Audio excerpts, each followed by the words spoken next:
Akal adalah pembimbing manusia menjadi berakhlak. Karena di dalam Al-Quran, Allah Subhanahu wa Ta'ala mengulang kalimat afala ta'qilun. Apakah kalian berakal? Dan afala tatafakkarun. Apakah kalian berfikir? Lagi-lagi Allah Subhanahu wa Ta'ala menekankan kita sebagai hamba untuk lebih mengedepankan akal untuk menjadi manusia yang berakhlak. Imam Ja'far Shadiq mengatakan barang siapa yang berakal maka ia memiliki agama, dan barang siapa yang memiliki agama maka ia akan masuk surga. Benar, barang siapa yang berakal pasti ia akan beragama.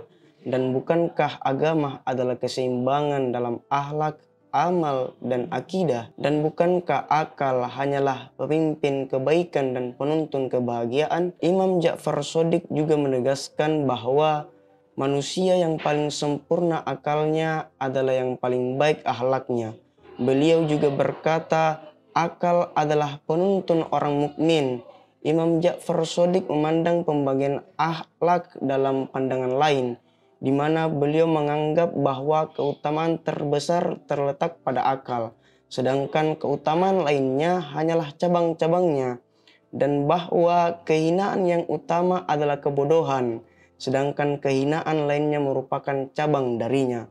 Oleh karena itu, kita sangat perlu mengenali akal dan bala tentaranya, sehingga kita akan mendapatkan petunjuk akhlak yang tinggi, termasuk kesempurnaan yang dapat kita dapatkan jikalau kita memiliki akal yang sehat.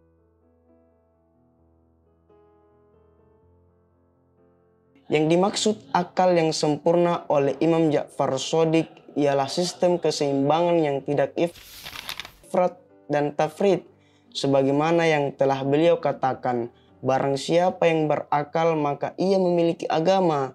Akal adalah sarana dalam menyembah Allah Subhanahu wa Ta'ala dan juga meraih kebahagiaan yang hakiki di akhirat kelak. Beliau maksudkan dengan kebodohan adalah sesuatu yang berlawanan dengan akal yang proporsional. Pemikiran ini hampir selaras dengan pemikiran Sokrates dalam pembagian akhlak.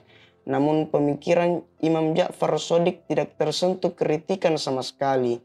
Sokrates mengatakan keutamaan yang tertinggi adalah ilmu dan kehinaan yang terendah adalah kebodohan. Pendapat ini yang menjadi ajang kritik dan perdebatan di antara kaum filsuf. Sebabnya ialah kita menemukan sebagian manusia melakukan kesalahan akhlak.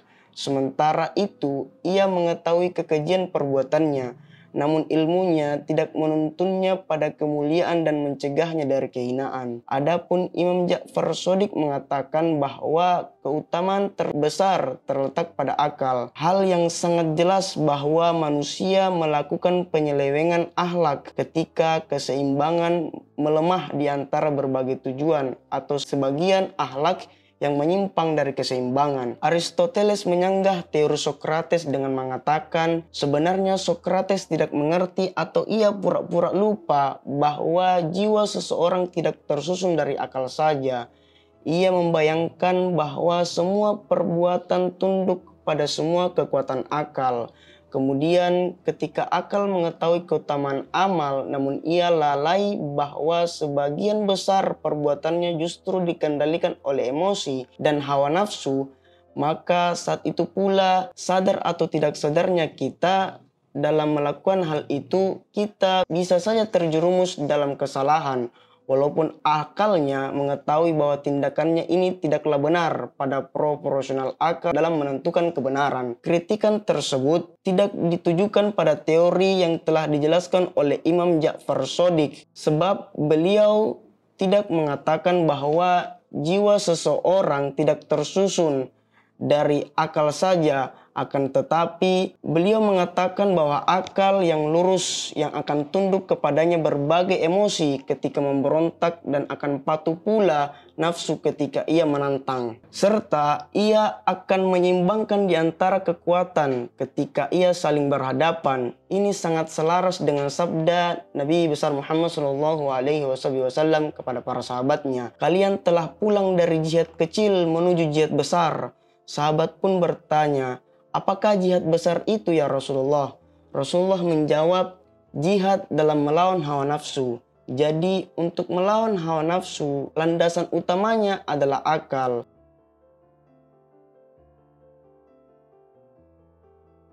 Imam Ja'far Shadiq mengatakan, kenalilah akal dalam bala tentaranya, dan kenalilah juga kebodohan dan bala tentaranya, sehingga kita mendapatkan petunjuk. Imam Ja'far Shadiq menggambarkan dalam pernyataan tersebut bahwa dua kubu dari akhlak yang saling bertentangan dan saling berhadapan, laksana pasukan yang saling berperang, keduanya berbeda prinsip namun berbut tujuan. Dalam kekuatan dan bilangan, keduanya bisa dikatakan seimbang. Masing-masing dari keduanya mencari kesempatan dari tempat pengintaian untuk menguatkan posisinya dan menjatuhkan yang lain. Akhlak yang utama mempunyai bala tentara yang menyingkirkan perangai yang hina agar jiwa bebas dari pengaruh dan kekuasaannya. Ia adalah bala tentara akal karena bersemayam di bawah bendera keadilan yang dikibarkan oleh kekuasaan akal. Ia adalah tentara akal karena akal adalah sebagai pengatur pertama dari barisan-barisan dan pembangkit pertama terhadap jiwa solidaritas di antara personel-personelnya. Penyelewengan dan kebenaran tidak hanya dialami kekuatan hawa nafsu dan kekuatan emosi, namun ini adalah kekuatan umum dari semua kekuatan dan aturan universal. Terkadang akal kehilangan daya keseimbangan sehingga mengakibatkan kedunguan, dan kadang-kadang ia juga melampaui batas kebenaran sehingga membentuk penipuan atau ilmu yang batil. Kedua-duanya termasuk penyimpangan akal dan kehinaan akhlak, namun terkadang ia menjadi seimbang hingga melahirkan kebijaksanaan dan bimbingan pada kebenaran dan hidayah.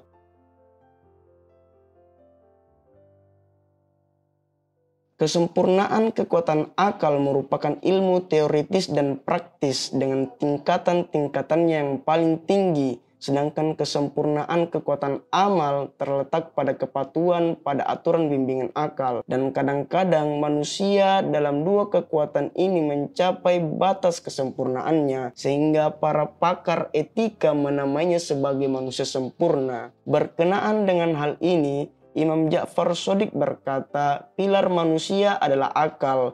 Dengan akal manusia akan sempurna. Untuk memperjelas ungkapan beliau tentang makna manusia sempurna, apabila penopang akalnya dari cahaya, maka ia menjadi orang alim yang mudah mengerti, cerdik, cerdas, dan mudah mengerti. Dengan semua itu, ia mampu memahami bagaimana, mengapa, dan di mana memahami sesuatu secara paripurna atau komprehensif. Ia pun mengetahui nasihat yang tulus dan yang mengandung rekayasa. Dan bila ia mengetahui hal itu, maka akan mengetahui tujuannya, kesimpulannya, dan perinciannya, sehingga ia memurnikan dalam keesaan dan mengakui ketaatan. Inilah batasan kesempurnaan kekuatan akal yang merupakan hikmah, dan inilah hikmah yang menurut istilah filsuf mengetahui hakikat wujud. Sedangkan tingkatan yang paling tinggi adalah keyakinan yang dengannya manusia akan mengetahui